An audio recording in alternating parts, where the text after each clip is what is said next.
Okay, so we're going to have a quick think today about the importance of setting goals and why I believe it's really important to always have at least one goal in mind. Now, goal setting is something that I do with all of my clients.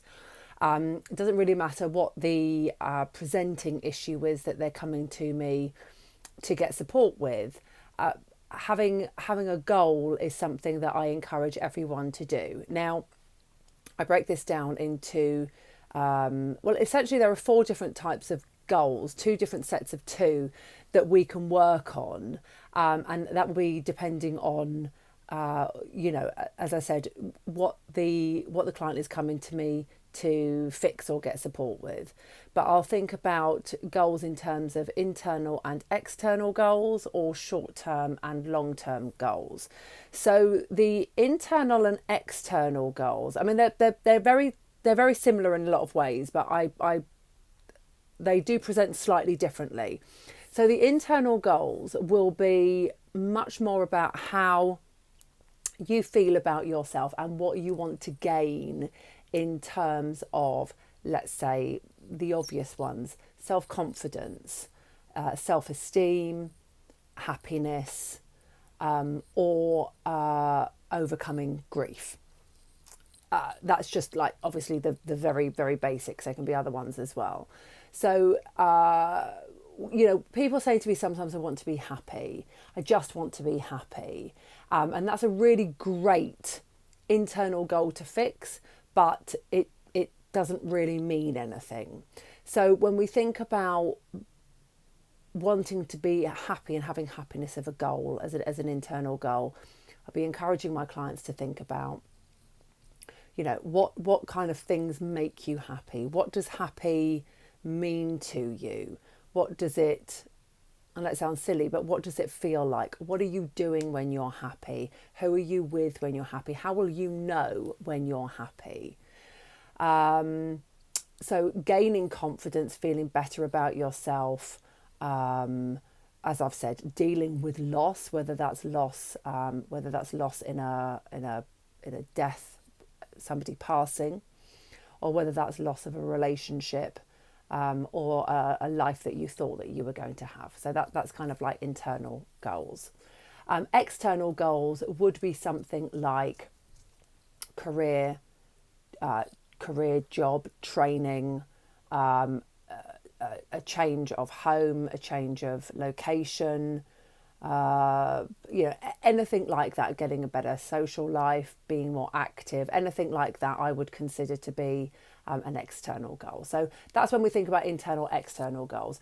Long-term, short-term goals, obviously a lot more obvious, a lot more kind of like self-explanatory. Short-term goals might be, I want to lose weight, or I want to, I don't know, reach kind of like some sort of exercise thing, or get a promotion at work, or maybe the promotion at work might be more of a long-term thing, but something that is short-term, something that is like in the here and now, that they want to be able to achieve now.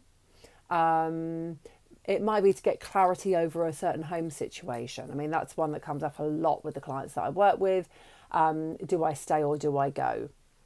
And obviously that can go into long term as well.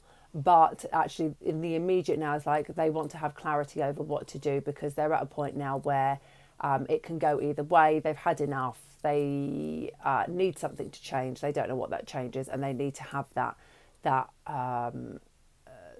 sense of knowing what the next few months and years are going to look like. So if we work together on a 3-month coaching package, by the end of it, we will have clarity over what you want to do next. And then the long-term goals, similar to the external goals of before, might be around getting a different job, moving home, having a much healthier kind of lifestyle, a much happier kind of lifestyle.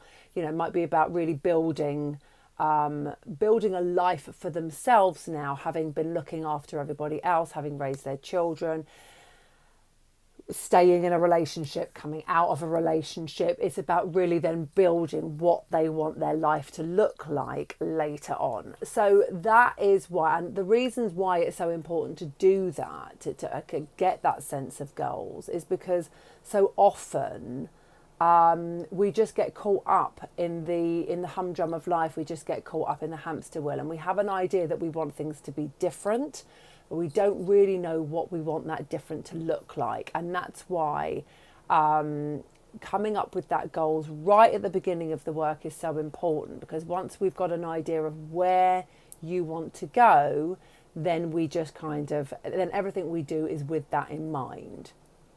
There's no point in goal setting right at the end of the work.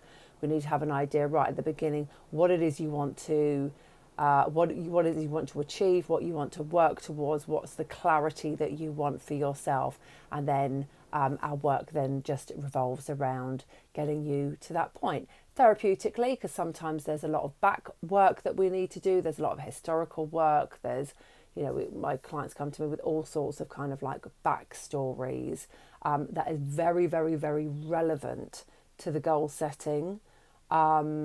But the goal setting is kind of where it starts, because then everything else kind of forms around that. So I encourage you to do some goal setting. So whether you're thinking about that internally, externally, long-term, short-term, really sit down and go wild. That's what I really like to encourage my clients to do, is just go really wild with it. Don't put limitations upon yourself about what or what isn't possible.